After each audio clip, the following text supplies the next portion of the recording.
మాటలాడరాదని నీకు అనేక సార్లు చెప్పాను. మాట తప్పి వ్రతభంగం చేస్తున్నావు. వ్రతభంగం చేయడానికి వచ్చి ఏమమ్మా సత్యాది, ప్రేమించిన వాడు లేరా? వ్రతాలు చేయరా? అంతా నీ వల్ల పతిని దానం చేశారా? ఇదంతా నీ స్వార్థం కోసం చేసింది కాదు. తల్లిదండ్రులకు, అన్నదమ్ములకు, సాటి ఇల్లాండ్రకు చెప్పకుండా దానం చేసే అధికారం నీకెవరిచ్చారు? మాట్లాడు ఏమమ్మా. ఏం మహర్షి, చెప్పల చిత్తురాలైన ఆడది ఆశిస్తే ఇదేనా మీరు చేసిన ఉపదేశం? పతిదానం చేయించి వంచన చేస్తారా? అమ్మా, ఇందులో నా తప్పేమీ లేదు. అంతా స్వామివారి అనుమతితోనే జరుగుతున్నది. అంతేనా స్వామి? మాట్లాడండి. మహర్షులు అనుమతి లేనిదే మాట్లాడరాదు. హరిహరి ఒకవైపు ఆడుతూనే అపనింద నానెత్తిన వేయకయ్యా. చూశారా అమ్మా, స్వామివారి తీరు ఇది. స్వామి, సత్యాదేవి వెర్రి వేడుకలు వారించాలే కాని అడిగిన దానికల్లా తలూపడం ధర్మమేనా?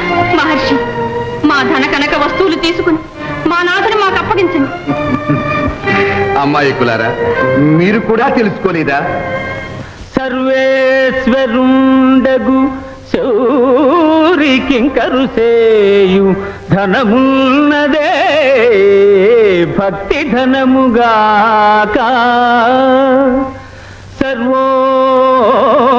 సర్వోపగతుడగు చక్రిబంధిన్ చెడు బలమున్నదే భక్తి బలముగాక, సర్వభోక్తను జలజాతాక్షుదనించు ఫలమున్నదే భక్తి ఫలముగాక, సర్వజ్ఞుడైన కేశవుని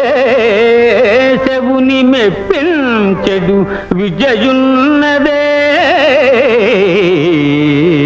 భక్తి విజగాక, సర్వవరదుడైన శార్ని సన్నిధి చేర్చు పథముగలదే భక్తి పథముగాక, కాన ఈతడు భక్తి గలవారలకే గాని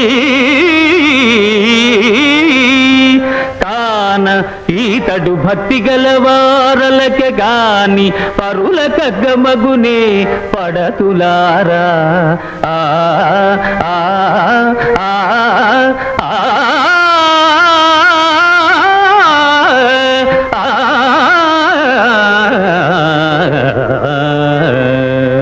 మాధవుడు భక్తికి వశ్యుడే కాని ధనానికి కాదమ్మా.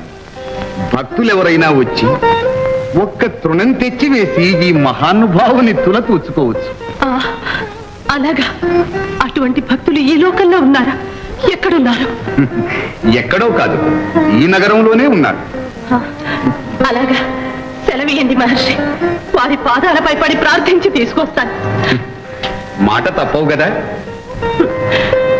మాట మేరకు స్వామిని దానం చేసిందాన్ని ఇప్పుడు మాట తప్పుతానా మహర్షి? అయితే విను, ఆమె ఎవరో కాదు, నీ సపత్ని రుక్మిణీదేవి. రుక్మిణీదేవా? నన్ను పరాభవించడానికి మహర్షులు పన్నుతున్న మరో పన్నాగం కాదు కదా? మహర్షి చెప్పిన మాట అసత్యము కాదు సత్యాది. భక్తి లేని ధనవంతులు గుళ్ళు గోపురాలు కట్టించి, నైవేద్యాలు సమర్పించి, వస్త్రభూషణాదులు అర్పించి నన్ను వసుని చేసుకోలేరు. భక్తితో ఇచ్చిన ఫలమైన, పత్రమైన, తోయమైన స్వీకరించి ఎంతటి బీదవారికైనా వశుండుతాను. నీ మాహాత్మ్యమొకింతయుందనక అంధీభూత చేతస్కనై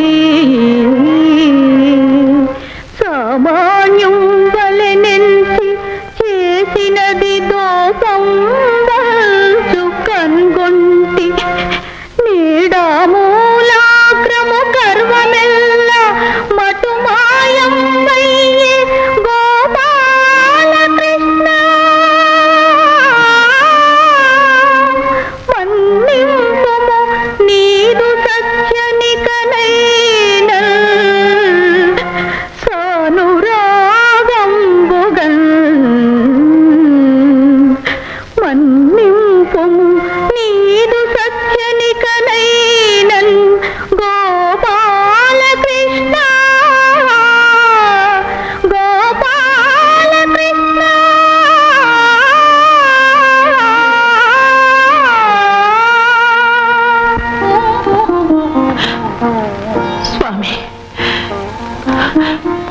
ఇక నా కర్తవ్యం ఉపదేశించండి. ఏముంది, రుక్మిణీదేవిని తీసుకుని రావడం. స్వామి, ఆ భక్తురాల్ని పరాభవించాలి. ఏ ముఖంతో వెళ్ళి ఆమెను అర్థించే నా ప్రార్థన మన్నిస్తుందో లేదో. మీరెవరైనా వెళ్ళి తీసుకుని రాకూడదు. అపరాధం చేయటం నీ వంతు, అర్థించడం మా వంతునా? నీవే వెళ్ళి తీసుకురా.